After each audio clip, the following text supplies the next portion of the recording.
Olá, galerinha, tudo bem? Boa noite para todos.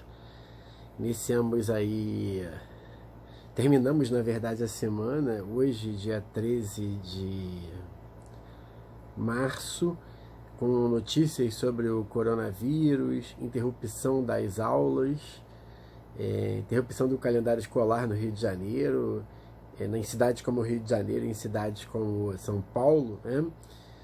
Com a iminência aí dessa questão, a questão aí do vírus, do coronavírus e da pandemia, né? Essa questão toda.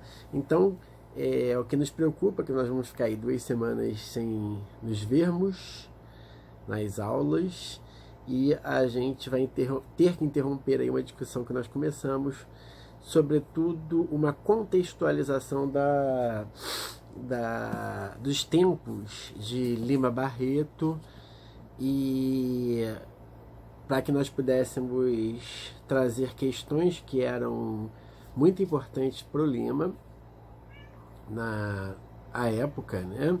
E que nós estávamos debatendo, que nós estávamos construindo, que nós estávamos ali costurando para que nós pudéssemos, né, chegarmos na obra em compreendermos algumas questões que são fundamentais para o Lima Barreto, para o escritor, e também na obra O Triste Fim de Policarpo Quaresma, né? A gente trabalhou, sobretudo, na última aula, na última segunda-feira, com questões pertinentes à modernidade e como que o Lima Barreto dialogava com essa modernidade e, sobretudo, né, como o Lima Barreto dialogava com a sua época, que ficou conhecida, né, tanto na literatura como na história, como a Belle Époque, e inserindo o Lima Barreto na cidade do Rio de Janeiro, a cidade capital da época, a Paris dos Trópicos, então a cidade da Belle Époque por excelência. E como que o Lima Barreto lida de forma, às vezes, paradoxal, mas na maior parte das vezes ambivalente, né? Lembrando que aí essa valência produz uma literatura fantástica de questionamentos sobre a época e questionamentos sobre as questões da época, questões para ele, né, Lima Barreto, que eram, né, fundamentais, e que vão tentar responder o que muitos dos escritores da época, como o próprio Lima, como o João do Rio, como Manuel Bonfim, estão ali se perguntando: o que é ser brasileiro, né? E quais são as marcas da brasilidade e o que é o Brasil. E o Lima Barreto vai representar um Brasil bastante contraditório, né? Bastante ambivalente, e a sua obra O Triste Fim de Policarpo Quaresma, né? Ela trata sobretudo aí da questão de questões como patriotismo e o quanto esse patriotismo pode ser ruim, né? É um patriotismo que parece a priori um pouco ingênuo, né? E que vai entrar em debate sobretudo com as questões da Belle Époque, as questões do Brasil República, e que vai fazer emergir aí na obra do Lima Barreto e também no Policarpo Quaresma questões que são fundamentais até hoje para o entendimento do Brasil. Bom, fui interrompido aqui pelo meu gato, né, que ele resolveu entrar aqui tô com o ar-condicionado ligado, então ele deve estar com um pouco de calor. Olha essa pessoa aqui. E essa pessoa veio nos interromper, né? E contribuir, olha para lá, e contribuir para a nossa discussão aqui sobre os tempos de Lima Barreto, né? E sobre os debates, sobre os embates que o próprio Lima teve, né, ali com a sua época, né? Lembrando a vocês que na última aula a gente falou um pouco da vida dele, né? Ele viveu 41 anos, nasceu em 1881, né? Veio a óbito em 1922, no ano da Semana de Arte Moderna.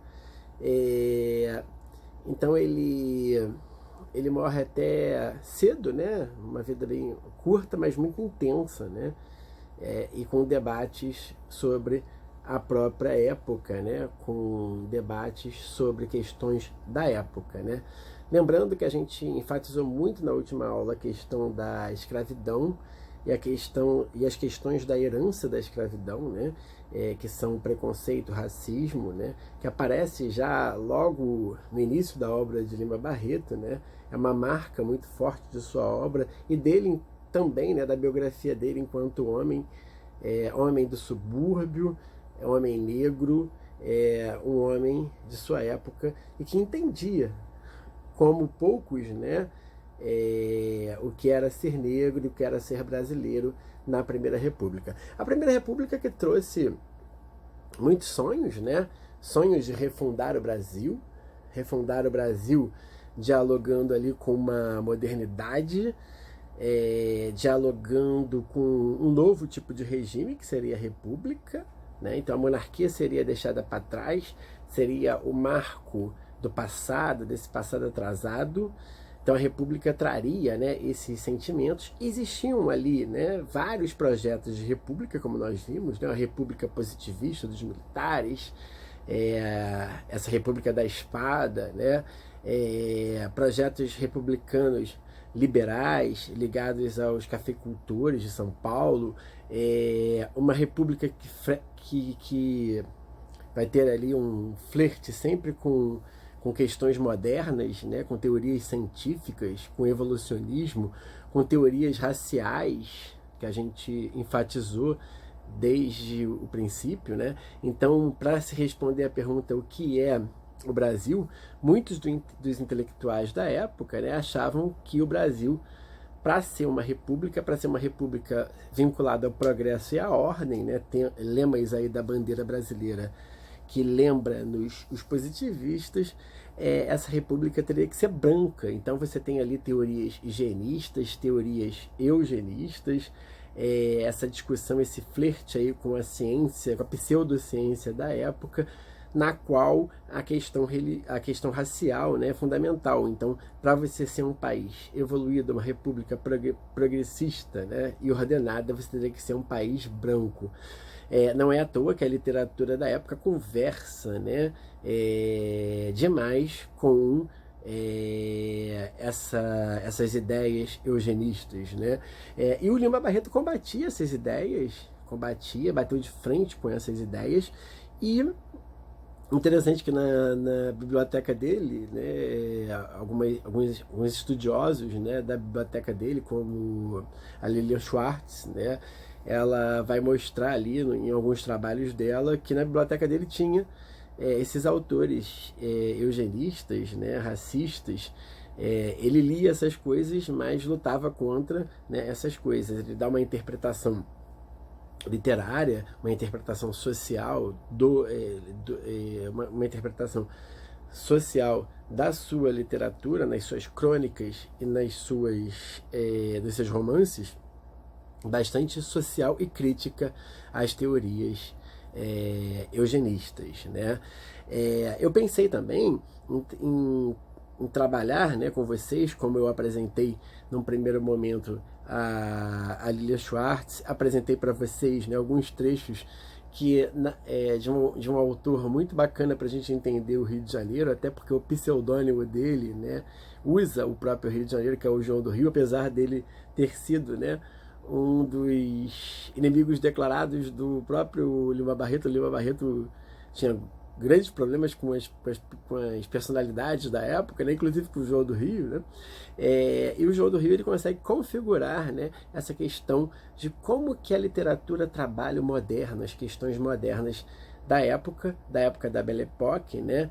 Num misto ali de sinestesia, de paixão, de grande reverência, né, ao moderno, às modernidades, como a gente discutiu na última aula, o surgimento do cinema, da técnica de cinema, da fotografia, o aparecimento da luz elétrica, do bonde, do automóvel. Então essas mudanças urbanas, né, que trazem bastante agonia, né, um sentimento aí agonístico, né, um sentimento de vertigem, da velocidade do moderno, e ao mesmo tempo também um sentimento de crítica de toda essa modernidade que por vezes para o Lima Barreto aparece como um estrangeirismo. Então ele critica bastante essas questões.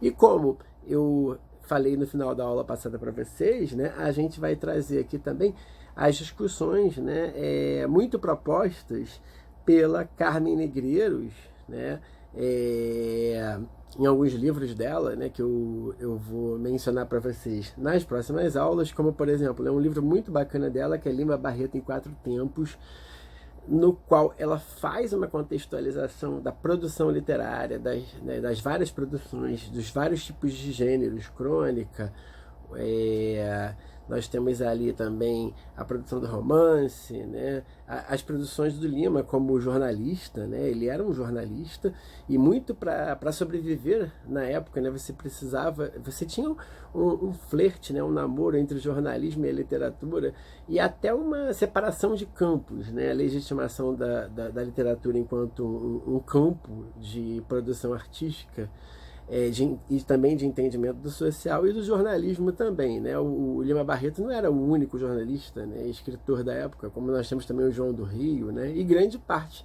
dos escritores da época que não viviam de literatura, né, sobretudo o Lima, que é um autor negro oriundo dos subúrbios, né, de classe média, de uma certa classe média ali da época, né? Então não vivia de literatura, né? Então essa obra da Carmen Negreiros é muito interessante porque ela é uma professora da UERJ, né? Eles têm um laboratório de pesquisa sobre estudos sobre a Belle Époque, então é muito, muito importante, né? Até porque a obra vai ser cobrada pela UERJ, então a gente tem que fazer referência aos pesquisadores, né, que falam sobre o Lima Barreto. Esses estudos desses pesquisadores vão ser muito importantes nas nossas aulas também, né? E um livro muito interessante que eu também tenho aqui, né, que é o Belle Époque, a cidade e as experiências da modernidade, que também é da Carmen Negreiros, né? Então vale a pena a gente ficar de olho nesses dois e sobretudo num terceiro livro, né, que é esse livro aqui, eu tenho também na minha biblioteca, né, que é Belle Époque, Crítica, Arte e Cultura, né, e uma das organizadoras desse livro, né, que é do Laboratório de Pesquisas sobre a Belle Époque, né, e uma das organizadoras também é a Carmen Negreiros, né. Então a gente vai ficar de olho em alguns pesquisadores da UERJ, sobretudo das letras e também da história, né? A gente tem o Antônio Edmilson, né, que escreve sobre o João do Rio, escreve sobre esse período, que é um pesquisador, que é um professor da UERJ, também da PUC-Rio, que escreve sobre esse período e escreve sobre o João do Rio especificamente, né? Mas ele tem como foco ali dos seus estudos históricos o período da Belle Époque, né? Que é um período ali que numa entrevista da própria Carmen Negreiros, que essa entrevista inclusive tem no YouTube, eu vou botar aqui linkado a esse meu vídeo, tá? Ela tem um vídeo que ela vai explicar o que para o laboratório da UERJ, né, de estudos sobre a Belle Époque, é esse período, né, que ela vai delimitar de 1890, né, mais ou menos ali com a fundação da República, até 1920, tá? Então seriam ali mais ou menos 3 décadas que configuram essa Belle Époque, esse Brasil e sobretudo o Rio de Janeiro, né? O Rio de Janeiro, como alguns intelectuais, como o próprio Antônio Edmilson, né? Como Margarida de Souza Neves, também historiadora da UF e da PUC-Rio, né, delimitam como o Rio de Janeiro como uma metonímia do Brasil, como uma grande representação do Brasil que se queria enquanto um Brasil progressista, né? Era muito mais um Brasil desejoso da modernidade, dessa capital, né, que é higienizada, que é preparada para se apresentar para o mundo como se fosse o Brasil, mas que na verdade também é um certo mito, né, do afrancesamento, da civilização tropical, né, até porque, assim, como grande cidade, como grande experiência urbana, nesse momento, né, praticamente a gente só tinha o Rio de Janeiro e São Paulo, que está começando ali a aparecer enquanto uma grande cidade, né? Então o Rio de Janeiro, na verdade, né, você tinha um país majoritariamente agrário e uma cidade que se pensava enquanto Brasil urbano, né? Ela enquanto representação, enquanto síntese de um Brasil, né? Então é uma grande contradição. Você tem um país agrário e você tem uma cidade que se pensa enquanto moderna e civilizada. Então todos esses projetos vão estar disputando espaço ali na República que floresce a partir de 1889. E essas brigas vão ser brigas, grandes brigas, né, que vão aparecer tanto na história quanto na literatura. Então você vai ter ali grandes projetos do Brasil, projetos bastante feios, né, como projetos raciais, projeto de embranquecimento do país, assim como outros projetos também. Você vai ter projetos ali jacobinos, e de uma certa maneira o Lima Barreto, ele enquanto figura, né, quando a gente vai fazer uma biografia dele, ele vai flertar ali com anarquismo, ele vai flertar ali com um certo jacobinismo, né, que a gente tem ali um projeto jacobino, né, de um país, né, que se pensa sobretudo com um povo, né, de uma classe média, né. Então você vai ter esse certo flerte, né, você vai ter um Brasil mais liberal, que é o Brasil ali do que se convencionou chamar república liberal, né, república coronelista, né, esse projeto, né, de Brasil liberal, capitaneado sobretudo pelas duas províncias, né, São Paulo e Minas Gerais, né, São Paulo por ser a província mais rica, daí a ideia de café, né, do café, e Minas Gerais por ser o estado mais populoso. Então ele recebia, nesse pacto federativo, né, ele recebia o maior número de votos, né. Então você tinha ali o que se convencionou chamar de política do café com leite ou política dos governadores, né, que vai ser anunciada em 1898 por Campos Salles e deixando para trás a República Militar, né, os dois primeiros governos republicanos que eram militares. Então é nesse caldeirão histórico e literário que a gente vai estar inserindo o Lima Barreto, né? E sempre pensando as suas relações com a cidade do Rio de Janeiro, com essa cidade que se pretende Paris dos trópicos, civilizada, né? Essa cidade que tem como lema, e pelo menos como utopia, como sonho, né, essa modernidade, e que vai encontrar embate nessa época, tá? Então, para a gente não perder essa discussão, vou continuar nossos vídeos aqui. Vou fazer um também das nossas discussões do curso de filosofia. Tá bom, gente? Um grande abraço, todos tenham uma ótima semana. Se protejam dentro do possível aí dessa questão do coronavírus, né? Vamos entender essas coisas todas, né? Vamos entender como nos proteger, como evitar o contágio, né? E vamos nos pensando aí de acordo com informações que sejam informações seguras, né, que a gente não se prenda a fake news, né, e a gente volta aí futuramente para o encontro pessoal, que é muito importante. Esse vídeo não substitui jamais as nossas aulas. Grande abraço a todos, boa semana.